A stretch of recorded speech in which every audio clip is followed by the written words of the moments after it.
Saved by a shadow, the Mafia boss who stopped her from jumping into the river. The river roared beneath the bridge, dark and endless, swallowing the city lights like it had swallowed her hope. She stood at the edge, trembling, not from the cold, but from the weight of everything she couldn't carry anymore. One step, that's all it would take. One step, and it would be over. One step, and she wouldn't have to feel the thing in her chest that had been growing for 3 years like a stone, heavy and cold and immovable. The thing she had tried to name and failed. The thing that woke her at 3 in the morning and sat on her ribs until she couldn't breathe. One step. Tears blurred her vision as she whispered, "I'm sorry." She leaned forward. Then suddenly, a hand shot out of the darkness and yanked her back. She gasped, a man grabbing her to himself, heart pounding in shock, her feet stumbling backward on the wet pavement, her whole body reorienting around the sudden solidity of another person, warm, real, entirely unexpected. Before she could react, before she could scream or fight or ask the 1,000 questions that were already forming, a deep, steady voice cut through the silence. Dying won't fix what's broken. Her name was Clara, 29 years old, former accountant at one of the most respected financial firms in the city. Former, because 3 months ago she had been walked out of the building with a box of her belongings and a termination letter that cited performance issues that had nothing to do with her performance and everything to do with the senior partner she had refused. Former, because before the job there had been Marcus, and before Marcus ended there had been the apartment they shared, and before the apartment there had been the idea of a future that had felt solid enough to build on. All of it gone. In the space of 1 year, Clara had lost her relationship, her home, her career, and then, quietly, without announcement, herself. She had not told anyone how bad it had gotten. She was not the kind of woman who told people things like that. She was the kind of woman who handled things, who showed up, who called her mother every Sunday and said she was fine, who texted her best friend Kezia funny things she found online so nobody would ask how she really was, who sat in her studio apartment at 2 in the morning and counted the ways she had failed and found no corresponding list of ways she had not. Tonight she had walked to the bridge. She had not planned it. Or she had planned it the way you plan things that you have been building toward without admitting it, not with a date and a decision, but with the slow, incremental removal of everything that was keeping you from the edge. She had walked to the bridge at 11:43 on a Tuesday night in November, in the rain, without an umbrella, and she had climbed over the railing and stood on the narrow ledge above the water. And she had been about to step off. The man who grabbed her was not a small man. She understood this immediately and completely in the way you understand physical facts when they are pressed against you. He was tall, solidly built, with hands that had closed around her arms with the kind of grip that was firm without being rough, that communicated control without communicating threat. He pulled her back from the edge, and then he held her, not in the way of someone performing a rescue, but in the way of someone who understood that the body in shock needs something to be held against, needs to feel the fact of another person before it can begin to believe it is still real. She was shaking. She didn't know when she had started shaking. It might have been the whole time. "Let me go," she said. Her voice was smaller than she expected it to be, smaller than she had ever heard her own voice. "Not yet," he said. She tried to turn around. He let her. She looked up at him for the first time. He was older than she had imagined from his voice, perhaps late 30s, with a face that was angular and composed, and had the look of a face that had decided a long time ago not to show what it was thinking. He was dressed in a dark coat, expensive in the understated way of things that don't need to announce themselves. His eyes were dark and steady and looking at her with an expression she could not immediately classify.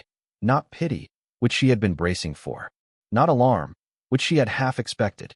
Something more like recognition. Like a man who had looked over that railing himself, in some other time, in some other form. "Who are you?" she said. "Someone who happened to be here," he said. "Nobody happens to be on this bridge at midnight in the rain." The corner of his mouth moved. Not quite a smile. "No," he said. "I suppose not." His name, she would learn, was Adrian. She did not learn his last name that night. She did not learn much of anything that night except that his car was warm and he drove without asking her where she lived, which meant either he was taking her somewhere specific or he was simply driving. And for reasons she could not fully articulate, she found that she didn't mind either option. She sat in the passenger seat with her wet hair against the headrest and her hands in her lap, and she looked at the city scrolling past the windows, and she felt, for the first time in longer than she could remember, the particular stillness of a person who has been stopped. Not saved. She was not ready to use that word. Stopped. You don't have to talk, he said. Good, she said. Because I don't want to. He drove for 20 minutes without speaking.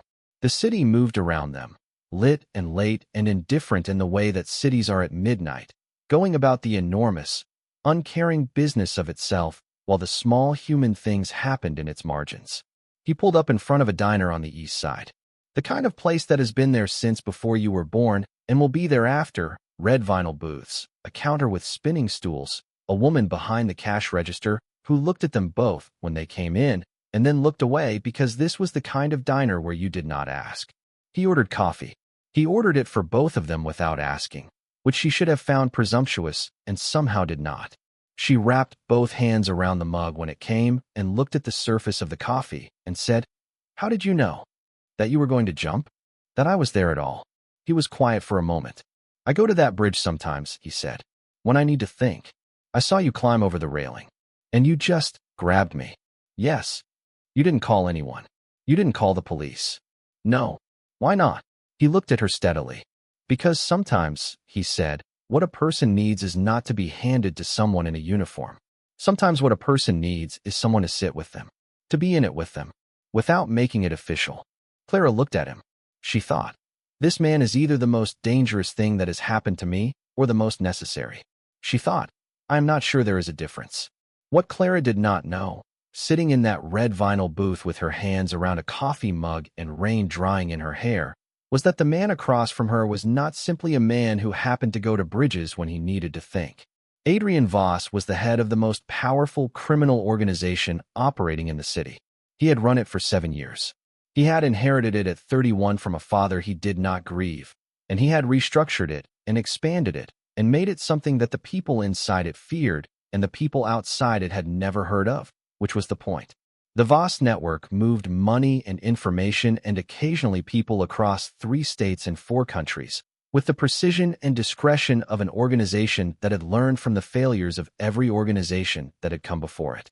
Adrian had blood on his hands. He had made decisions that had ended things, careers, freedoms, in 2 cases that he did not think about in the daytime, lives. He was not a good man. He was not trying to be a good man. He was a man who had been born into something and had chosen to be excellent at it rather than spend his life pretending he could be something else. And yet, he went to that bridge. He went because the water below it was the only thing in the city that was louder than his own head. He went because bridges, for reasons he had never examined too closely, made him feel the particular, clarifying weight of being alive in a way that nothing else did. He had not expected to find someone else there. He had not expected, when he grabbed her, to feel the thing he felt, not the mechanical instinct of a man trained to intervene, but something older and less explainable, something that had reached out of him before the decision had been made. He sat across from her in the diner and watched her drink her coffee, and he did not tell her any of this. Pause. Not yet. She told him things, though. Not all at once. Not neatly. In the way that things come out when the container has been too full for too long and someone has finally, accidentally, opened a valve. She told him about the job, about the senior partner, about the way he had looked at her across a conference table and made clear without saying anything that her continued employment was a negotiation she hadn't consented to enter. She told him about Marcus, not the whole of it, just the shape of it. The way a relationship can erode so slowly that by the time you understand it's gone, you can't identify the moment it started going. She told him about the apartment she had loved that was no longer hers. About the Sunday phone calls with her mother where she said she was fine. About Kezia, her best friend, who was wonderful and busy and pregnant with her second child, and to whom Clara had not been able to say any of this because Kezia had enough. Enough what? Adrian said. Enough to carry, Clara said. She has her own things. And you have yours. Yes. So you carry yours alone. I've always carried things alone, she said. I'm good at it. Nobody is good at it, Adrian said. Some people are just better at hiding how much it's costing them. Pause. She looked at him. That sounds like personal experience, she said. He picked up his coffee. Drink yours, he said. Pause. He drove her home at 2 in the morning. He walked her to the door of her building, not her apartment, just the building, and stood on the pavement in the quiet that comes after rain when the streets are washed clean and the city is briefly, deceptively still. "Will you be okay?" he said. She looked up at him. "I don't know," she said. And it was the most honest thing she had said out loud in 3 years. He reached into his coat pocket and produced a card. No name on it. No company. Just a phone number in clean black print. "If it gets like that again," he said, "call this number first. Before the bridge." Pause. She took the card. She looked at it. She looked up at him. "You make a habit of this?" she said. "Saving strangers." "No," he said. And something in the way he said it, quiet, certain, told her it was true. She went inside. She stood in her apartment for a long time after the door closed, in her wet clothes in the dark, holding a card with a phone number on it. She did not sleep, but she was alive. Pause. For now, that was enough. Pause. 3 days passed. She did not call the number. She put the card on her kitchen counter and looked at it every morning when she made her coffee and thought about calling it and did not. She told herself this was because she was fine. She told herself the bridge had been a moment, an extreme moment. Yes, a terrifying moment, but a moment, and that moment's past, and she was fine now. She was not fine. On the 3rd day, she got a letter from her former firm's legal team informing her that they were pursuing a claim against her for breach of confidentiality relating to the circumstances of her termination. The senior partner, the man who had looked at her across that conference table, was now litigating. He was going to make what he had done to her into something she had done to the company. She sat at her kitchen table and read the letter 3 times. Then she looked at the card. She picked up her phone. She dialed. It rang twice. "You called," Adrian said. He did not sound surprised. He sounded like a man who had been waiting for a call and was glad it had come. "I got a legal letter," she said. Her voice was controlled. Too controlled. "From my old firm. They're saying I breached confidentiality. They're going to take me to court." A pause on the line. "Tell me the name of the firm," he said. "Why?" "Because I'd like to know it." She told him. Another pause. Shorter. "Where are you?" he said.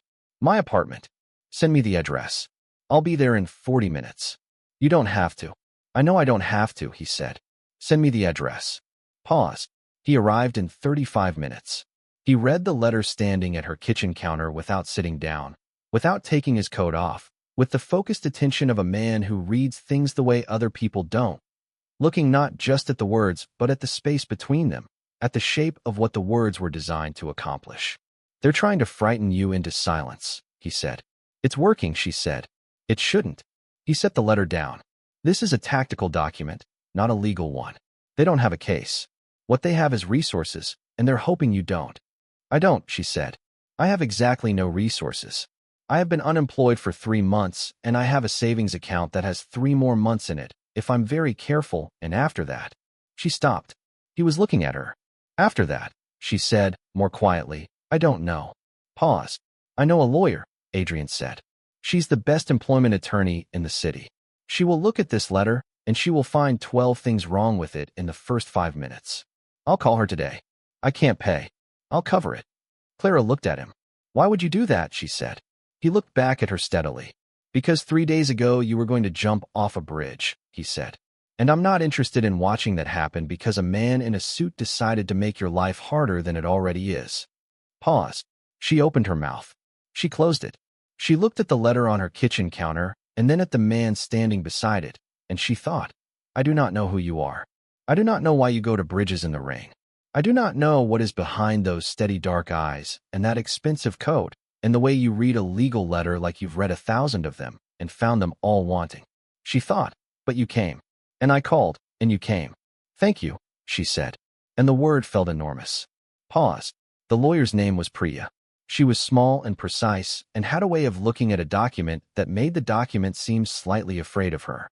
She met with Clara the following afternoon in an office that was all clean lines and natural light, read the letter from the firm in 4 minutes, and then looked up. "They have nothing," she said. "This is a scare letter. A very expensive, very well-crafted scare letter, but the substance is hollow. You didn't breach confidentiality. What you did was exist inconveniently." She set the letter down. "I can have a response on their desk within a week that will make them very sorry they sent this." "And your fee?" Clara started. "Has been handled," Priya said simply. Clara looked at her. By Adrian, she said.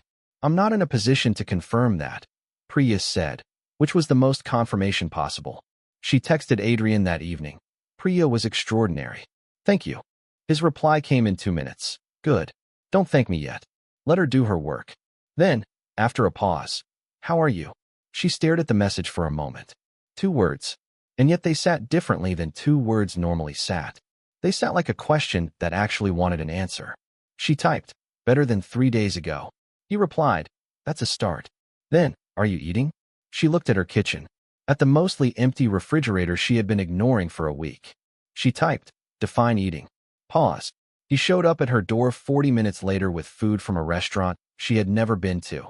The kind of containers that meant someone had called ahead, that someone had a table at places like this, that the word someone was doing a great deal of work she wasn't yet ready to examine.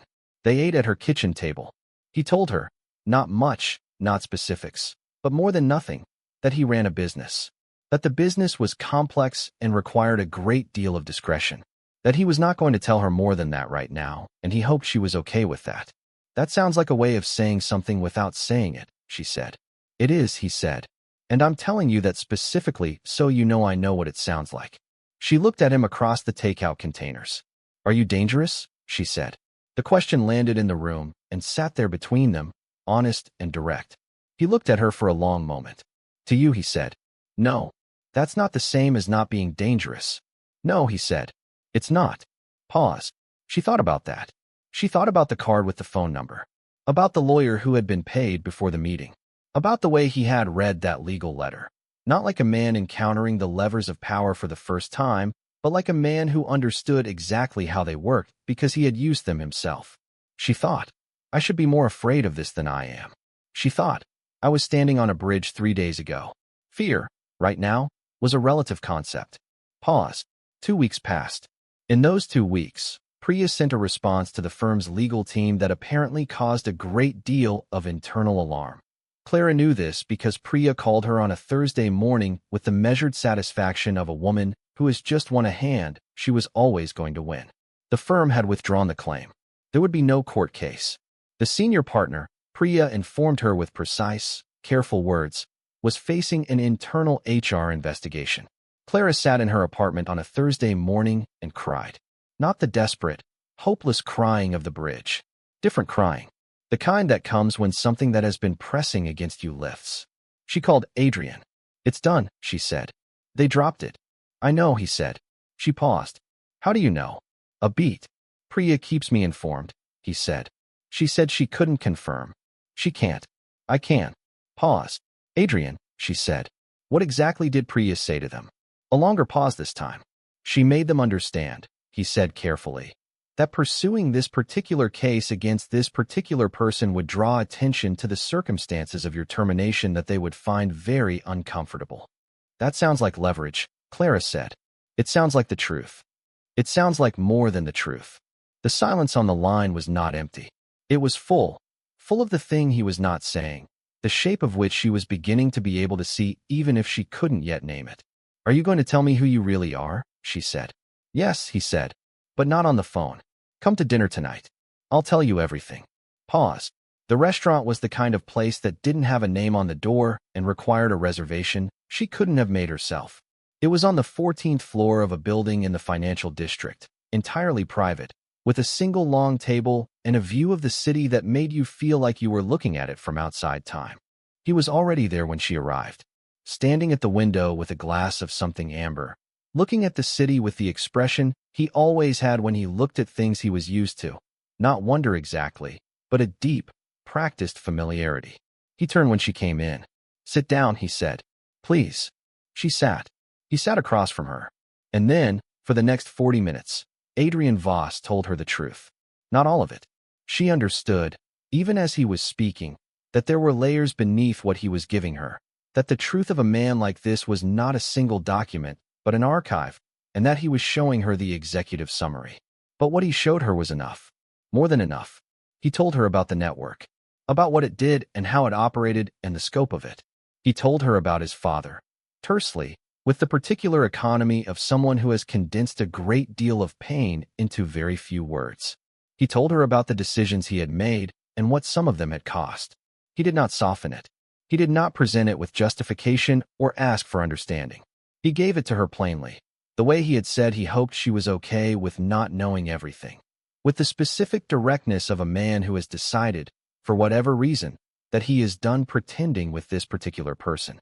Clara listened without speaking for the full 40 minutes. When he finished, she was quiet for a long time. Then she said, "Why are you telling me this?" "Because you asked," he said. "People ask things they don't mean." "You meant it." Pause. She looked at him. "And because," he said, "I would like to know you better. And I am not willing to do that on false pretenses." Pause.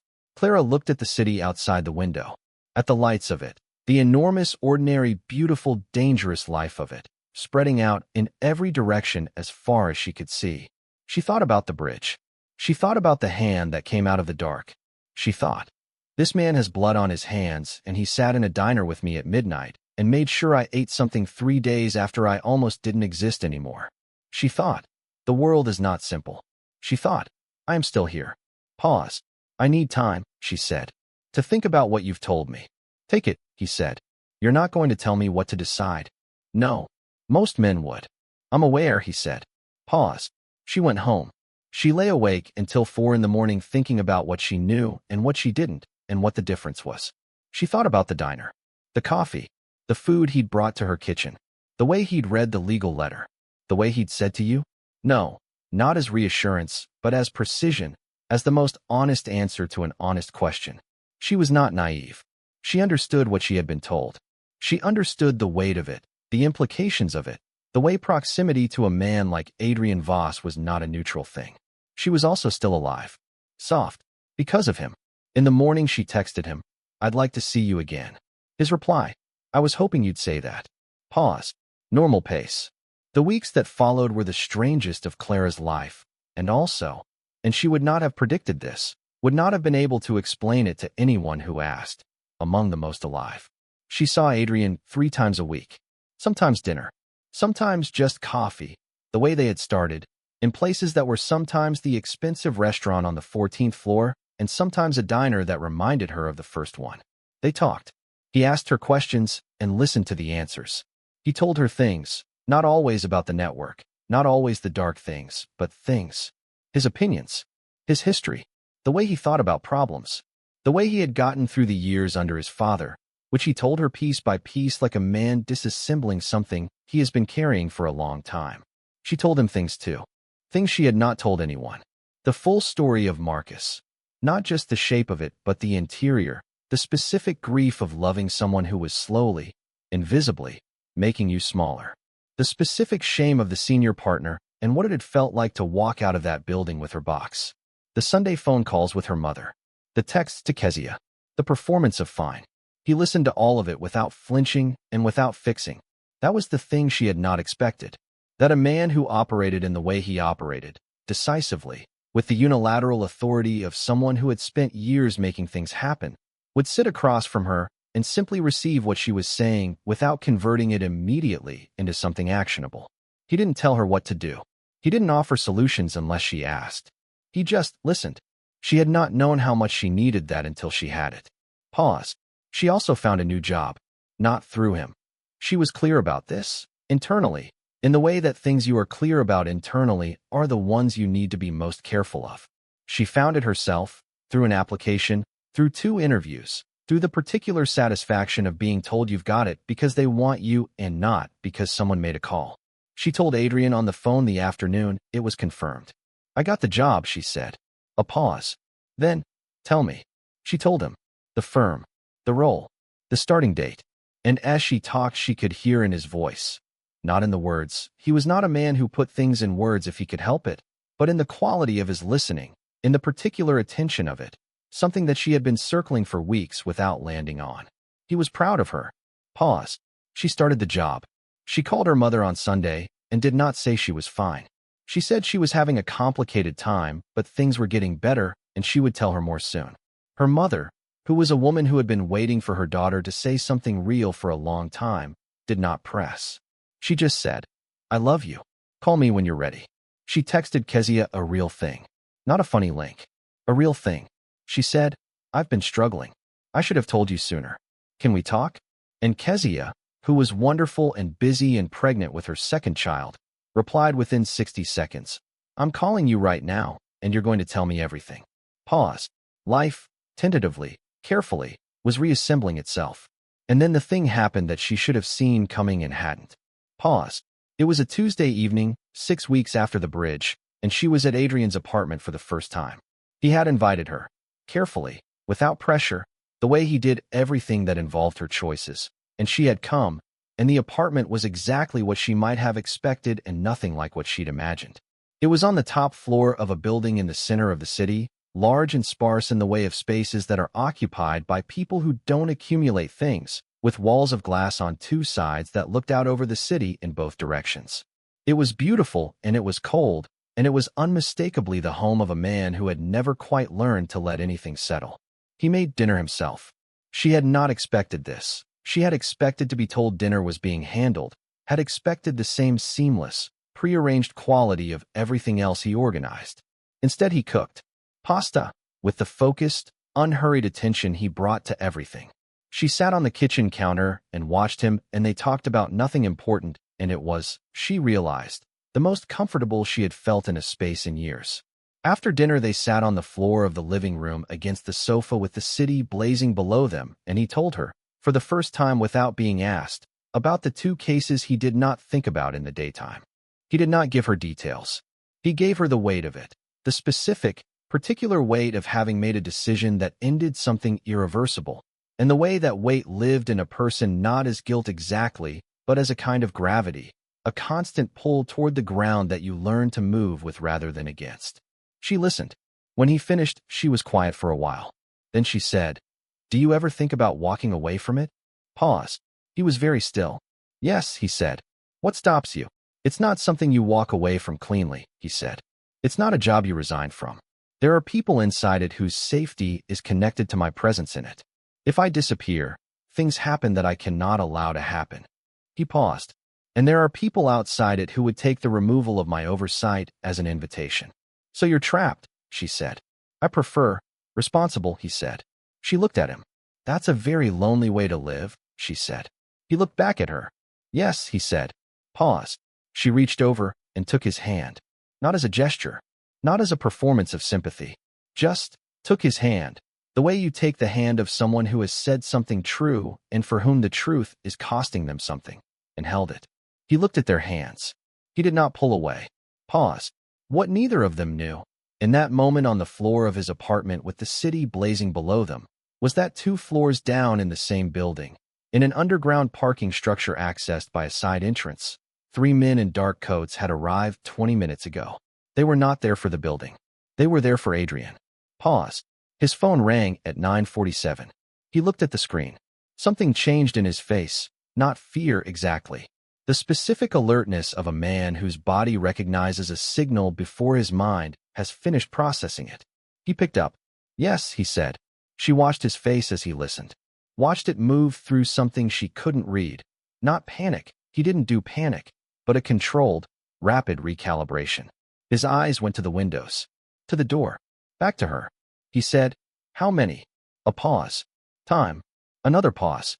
"Understood." He hung up. He looked at her. "I need you to do exactly what I say," he said. His voice was the same, steady, unhurried, but it had a different quality now. The quality of a man who has shifted registers. "What's happening?" she said. "There are people in the building who should not be here. They're here because someone told them I would be." He stood up. "There is a service stairwell at the back of this floor. I need you to take it to the lobby, walk through the lobby and out the front door, get in the first taxi you see, and go to this address." He handed her a card. Not the card she had, a different one, with an address written in the same clean black print. "And you?" she said. "I have to stay." "Adrian." "Clara." He said her name, and it stopped her the way very few things stopped her. "I need to know you are out of this building. That is the only thing I need right now. Everything else I can manage. Can you do that?" Pause. She looked at him. She looked at the card. She thought about the bridge, about the hand in the dark, about the diner and the food and the 40 minutes in the restaurant on the 14th floor and the floor of this apartment with the city below them and his hand in hers. "I'm not leaving without knowing you're okay." she said. I am asking you to trust me. I do trust you. And I'm not leaving. Pause. Something moved across his face. Something she had never seen there before. Something that was not the controlled, careful composure she had come to know, but something beneath it. Something older and less managed. Clara, he said quietly. I survived a bridge, she said. I can survive a building. For 3 seconds, he simply looked at her. And then he made a decision she could see him make. Watched it move through him. Watched him arrive at it. Watched him accept it. Stay close, he said. Do not speak. Do not move unless I tell you to. Okay, she said. I mean it. I know you mean it. Pause. What followed was 37 minutes that Clara would spend the rest of her life not knowing exactly how to describe to anyone who had not been there. Adrian moved through his own apartment like a man who had prepared for this, which she understood. Afterward, he had. There were things in this apartment she had not noticed before because she had not been looking for them. The way the rooms connected, the secondary exits, the precise, unobtrusive positioning of things that were not what they appeared to be. He made 2 phone calls, both brief, both in the specific shorthand of people who communicate in emergencies by agreement rather than improvisation. She stayed close. She did not speak. She moved when he told her to move. At 10:23, 2 of his people, men she had not met, who appeared from directions she hadn't been aware were entrances, came through the apartment. There were words exchanged that she couldn't follow. Things resolved in the way that things in Adrian's world resolved. Not loudly, not dramatically, but with the quiet finality of an organization that has managed difficult situations before and has developed systems for them. The 3 men in the parking structure were contained. That was the word used. Contained. She did not ask what it meant. Pause. At 10:45, Adrian sat back down on the floor of his living room. He looked, not shaken, not exactly, but reduced. The way people look when something that required every resource they have finally passes and the resources have not yet replenished. Clara sat beside him. Who sent them, she said. A man named Royce, he said. A competitor. He's been looking for an opening for 2 years. Did he find one tonight? No. And now? He was quiet for a moment. Now he knows that trying again would be a mistake, Adrian said. He'll know that by morning. Pause. She looked at him. I should be frightened, she said. Yes, he said. You should. I'm not. I know. Does that worry you? She said. A little, he said. Yes. Pause. She leaned her head back against the sofa. The city below was still going. Lit and late and entirely indifferent to what had happened in this apartment in the last 40 minutes. Somewhere out there was the bridge and the rain and the woman she had been standing on the edge of it. She thought about that woman. She thought about how far she was from that edge right now. Not in space, not in time, but in the interior, in the place where the stone had lived. The stone was still there, but it was smaller. Or maybe she was bigger. Pause. I want to tell you something, she said. Tell me, he said. That night on the bridge, she said. I wasn't just there because of the job and Marcus and everything else. I was there because I had stopped believing I was worth the effort. That anything I brought to anything was worth the space it took up. I had convinced myself, not all at once, gradually, over a long time, that the world was not improved by my presence in it. She paused. And then you grabbed me, she said. And you didn't call anyone. And you drove me somewhere warm and you sat with me and you didn't try to fix it. You just sat with it. With me. She paused again. And something about that. The fact that you did that. It was the first evidence I had had in a long time that I was worth sitting with. Pause. He was very still. You were worth it long before I found you on that bridge, he said. You just had too many people who were supposed to see that and didn't. She did not have words for what that did to her. She didn't need words. She just let it sit there between them, real and given and received, in the silence of a man who had chosen honesty over performance and a woman who was learning that being seen was not the same as being vulnerable. Pause. They sat on that floor until nearly midnight. He told her more. Not about the network, not that night, but about himself. About the version of himself that existed before his father handed him something he hadn't asked for. About what he had wanted. About the city from this window, and what it had looked like to him at 22 when he had still believed that what you wanted and what you became were the same thing. She listened. She told him that she thought they were still the same thing. That what you became was still a function of choosing. Even when the choices were constrained and the options were limited, and the cost of choosing differently was higher than most people were willing to pay. "You think I could walk away?" he said. "I think you could move towards something," she said. "That's different from walking away." Beat. He looked at her for a long time. "You're a complicated woman," he said. "You came to Bridges in the rain before you met me," she said. "You don't get to call me complicated." He laughed.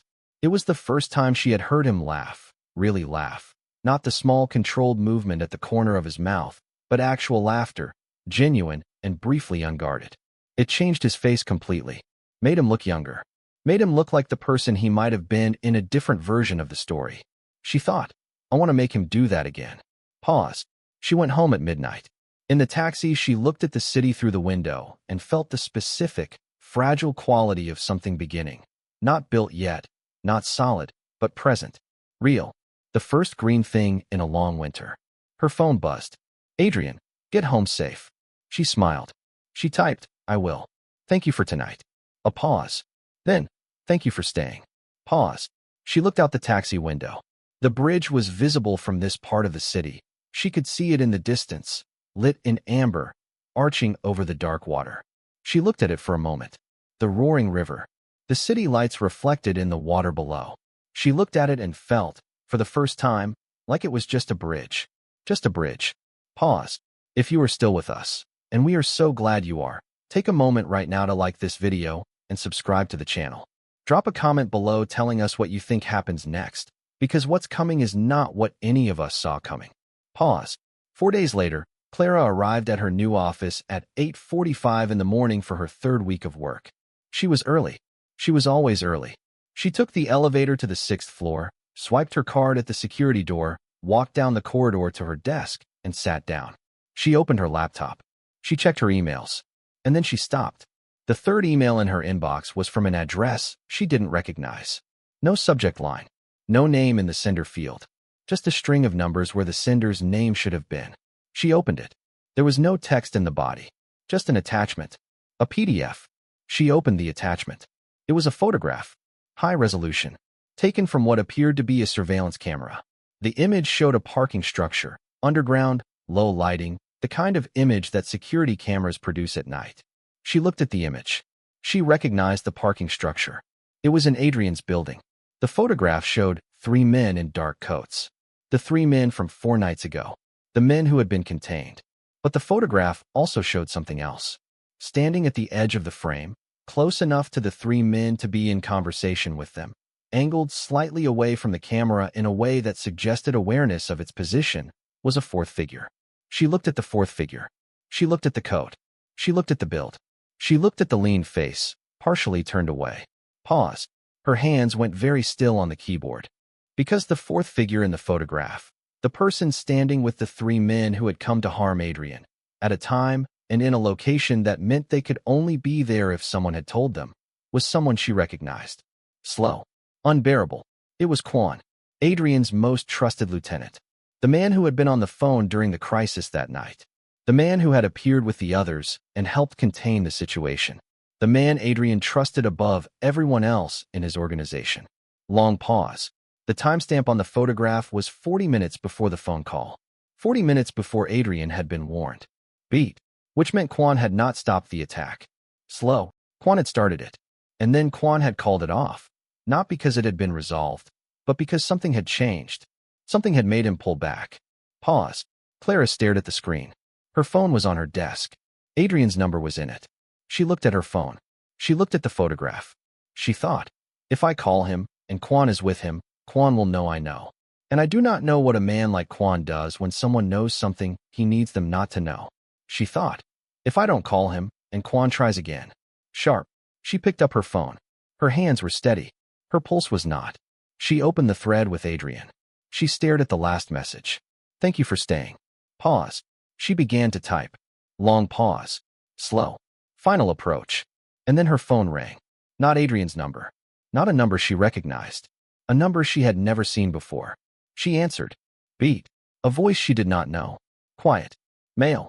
Unhurried. Slow. Miss Clara, the voice said. I'd advise you not to send that message. Pause. She went very still. Who is this? She said. Someone who has been watching your conversation with Adrian Voss for longer than you would be comfortable knowing. A pause. You found the photograph. That means you're intelligent. Good. Intelligent people make better decisions when they have all the information. And right now, you don't have all of it. What information don't I have? She said. Her voice was very controlled. She was very proud of how controlled it was. You don't know why Quan pulled back that night, the voice said. You don't know what changed in those 40 minutes. You don't know why someone sent you that photograph this morning. And you don't know who sent it. Are you going to tell me? She said. A pause. I sent it, the voice said. And I sent it because Adrian Voss is in more danger than he knows. Not from Royce. Not from external competitors. The danger is inside his organization. It has been there for 18 months. And the only person who can help him now, the only person Quan doesn't know about, the only person who is completely outside the network, is you. Pause. Clara looked at the photograph on her laptop screen. She looked at her phone. She looked at the door of her office, through the glass partition, at the ordinary corridor of an ordinary workplace going about its ordinary morning. She thought about the bridge. She thought about the hand in the dark. She thought about a man on the floor of his apartment with the city blazing below them who had said, I would like to know you better, and I am not willing to do that on false pretenses. What do you need me to do? She said. Pause. The voice on the phone said 3 words. 3 words that Clara would replay for the rest of the day. Sitting at her desk with the photograph open on her screen and the phone back in her pocket and her hands folded on the desk in front of her with the steadiness of a woman who has learned, in the hardest possible way, that still being here means you still have something to do. 3 words. Pause. Don't trust Adrian. The river was still out there. Dark and endless, somewhere beyond the city, roaring beneath the bridge where a woman had almost stepped off the edge 6 weeks ago. She had not thought about it as a bridge since that night. She had thought about it as the place where everything changed, the place where a hand came out of the dark. But hands in the dark, she was beginning to understand, had reasons. And reasons had sides. And she was standing in the middle of something she did not yet have a map for, holding a phone with 3 words on it, with a photograph on her screen and a man she had built something fragile and real with on the other end of an unsent message. She was still alive. The question now was who she could trust with that. Fade to black. If this story held you from the bridge to the very last word, if you felt every moment of it, then you know exactly why this channel exists. Please like this video. Subscribe if you haven't already. And leave us a comment right now. Do you think Adrian is truly who he says he is? Or has Clara been standing on the edge of something dangerous this whole time without knowing it? We read every comment. And we will see you in the next one. Because some people pull you back from the edge. And some people put you there. The hardest thing in the world is knowing which one you're dealing with. And if this story hit you the way we think it did, subscribe to this video so you don't miss what happens next. Drop a comment. What do you think?